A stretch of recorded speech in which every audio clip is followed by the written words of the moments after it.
حضرت عبد الرحمن بن عوف رضی اللہ تعالیٰ عنہ کے حالات و واقعات۔ حضرت عبد الرحمن بن عوف رضی اللہ تعالیٰ عنہ ان 10 صحابہ رسول صلی اللہ علیہ وآلہ وسلم میں سے ہیں جنہیں دنیا ہی میں جنت کی بشارت دی گئی ہے۔ آپ رضی اللہ تعالیٰ عنہ ان 6 ذیشان صحابہ میں سے ایک ہیں جنہیں فاروق اعظم کے بعد خلیفہ مقرر کرنے کے لیے منتخب کیا گیا۔ آپ رضی اللہ تعالیٰ عنہ ان صحابہ رسول صلی اللہ علیہ وآلہ وسلم میں سے ہیں جنہیں آپ صلی اللہ علیہ وآلہ وسلم کی حیات طیبہ میں فتویٰ جاری کرنے کی اجازت تھی۔ زمانہ جاہلیت میں آپ رضی اللہ تعالیٰ عنہ کا نام ابو عمرو تھا۔ جب اسلام قبول کیا اور آپ رضی اللہ تعالیٰ عنہ دولت اسلام سے مشرف ہوئے تو آپ صلی اللہ علیہ وآلہ وسلم نے ان کا نام عبد الرحمن رکھا، جو بعد میں عبد الرحمن بن عوف کے نام سے مشہور ہوئے۔ اللہ رب العزت ان سے راضی اور وہ اپنے رب سے راضی۔ حضرت عبد الرحمن بن عوف رضی اللہ تعالیٰ عنہ نے نبی اکرم صلی اللہ علیہ وآلہ وسلم کے دار ارقم میں بیٹھ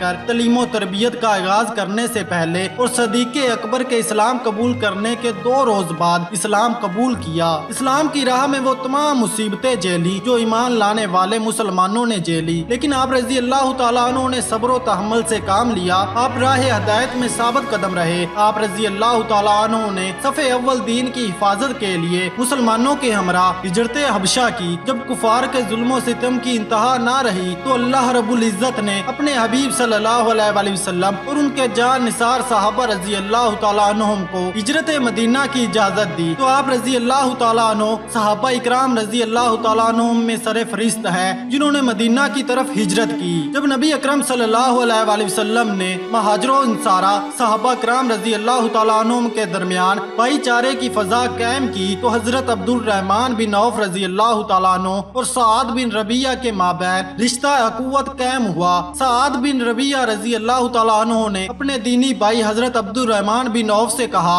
کہ اے بھائی جان، میں اہل مدینہ میں سے ہوں، مالدار ہوں، میرے 2 باغ ہیں اور 2 بیویاں ہیں۔ ایک باغ میں آپ کو ہدیہ کر دیتا ہوں اور ایک بیوی کو طلاق دے دیتا ہوں، اسے آپ شادی کر کے اپنا گھر بسا لیں۔ عبد الرحمن بن عوف رضی اللہ تعالیٰ عنہ نے کہا کہ اللہ رب العزت آپ کے مال اور اولاد میں برکت عطا فرمائے، آپ مجھے منڈی کا پتہ بتا دیں، میں وہاں محنت کر کے کماؤں گا۔ حضرت عبد الرحمن بن عوف نے مدینہ منورہ کی منڈی میں تجارت کا پیشہ اپنایا اور اس کاروبار میں اللہ رب العزت نے اتنی برکت عطا فرمائی کہ اچھی خاصی رقم جمع ہو گئی۔ ایک روز آپ رضی اللہ تعالیٰ عنہ نبی اکرم صلی اللہ علیہ وآلہ وسلم کی خدمت اقدس میں حاضر ہوئے۔ آپ کے کپڑوں سے عطر کی مہک آ رہی تھی۔ رسول اقدس صلی اللہ علیہ وآلہ وسلم نے خوش طبعی سے فرمایا کہ عبد الرحمن بن عوف یہ کیا ہے؟ آپ رضی اللہ تعالیٰ عنہ نے ادب سے عرض کیا یا رسول اللہ، میں نے شادی کر لی ہے۔ آپ صلی اللہ علیہ وآلہ وسلم نے فرمایا بیوی کا کیا مہر ادا کیا؟ عرض کیا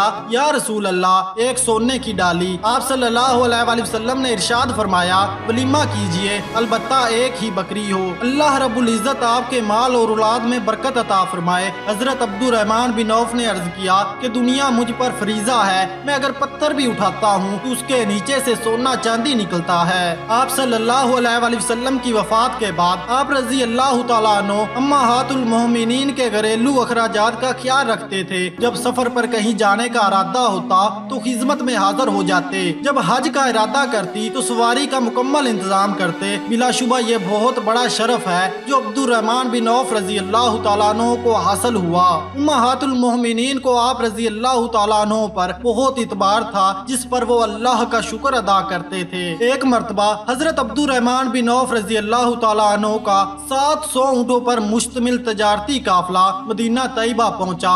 سب اونٹوں پر ساز و سامان لادا ہوا تھا۔ جب یہ قافلہ مدینہ پہنچا تو مدینہ طیبہ کی زمین تھر تھرانے لگی۔ اس پر حضرت عائشہ رضی اللہ تعالیٰ عنہ نے پوچھا کہ یہ تھر تھراہٹ کیسی ہے؟ تو آپ رضی اللہ تعالیٰ عنہ کو بتایا گیا کہ عبد الرحمن بن عوف رضی اللہ تعالیٰ عنہ کا 700 اونٹوں پر مشتمل تجارتی قافلہ آ رہا ہے۔ یہ سن کر حضرت عائشہ رضی اللہ تعالیٰ عنہ بہت خوش ہوئیں اور بارگاہ الہی میں دعا کی یا الہی تو نے انہیں جو کچھ دیا ہے اس میں برکت عطا فرما اور آخرت میں اس سے بڑھ کر اجر و ثواب سے نوازنا۔ رسول اللہ صلی اللہ علیہ وآلہ وسلم نے ارشاد فرمایا کہ میں نے حضرت عبد الرحمن بن عوف رضی اللہ تعالیٰ عنہ کو جنت میں اچھلتے کودتے دیکھا ہے۔ اس سے پہلے کہ تجارتی قافلہ پڑاؤ ڈالتا کہ ایک شخص نے عبد الرحمن بن عوف رضی اللہ تعالیٰ عنہ کو جنت کی بشارت دی۔ جب آپ رضی اللہ تعالیٰ عنہ نے یہ خوشخبری سنی